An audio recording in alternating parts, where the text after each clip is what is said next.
going to do something different. We're actually going to walk around and take a look at pre-construction. We're going to look at what it's like to pour a slab before and after. They're in the process of starting phase 3, and that's over here. You can see all the construction going on to put in the sewers. And behind me, you'll see a lot where they're about to pour the slab tomorrow. So what we're going to do is we're going to walk around and I'm going to show you what they do beforehand in order to prep a house for its foundation. This is the foundation area before it's been prepped for the beams and the pads and the post-tension cables. But you can see that they put in the plumbing. They've also already gone through here and dug up the trenches, and I'll show you what I'm talking about in a minute, setting it up for the beams and the pads. You can see the red lines over there, and that's where the trenches have been dug already. But because of all the work that's gone on, because of all the rain, you can't even tell.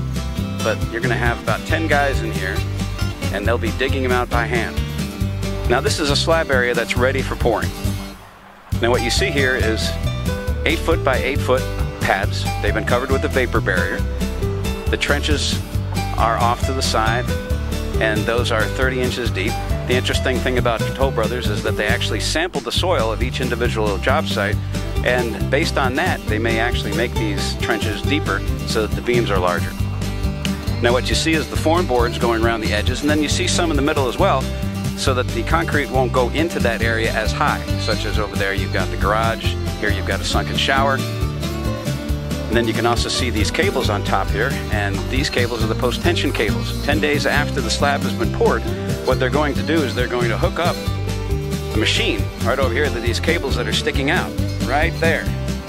And they're going to tension these things to 3,000 psi, so that that slab will be one piece.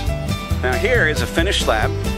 Been poured. It's about ready for the post-tension cables to be tightened, and you can see also these bolts that are sticking up out of the edge. What they do is a couple hours after they poured the concrete, they go ahead and they put those in by hand, and they don't settle in because the concrete is fairly hard at that point, and that's where they put the framing.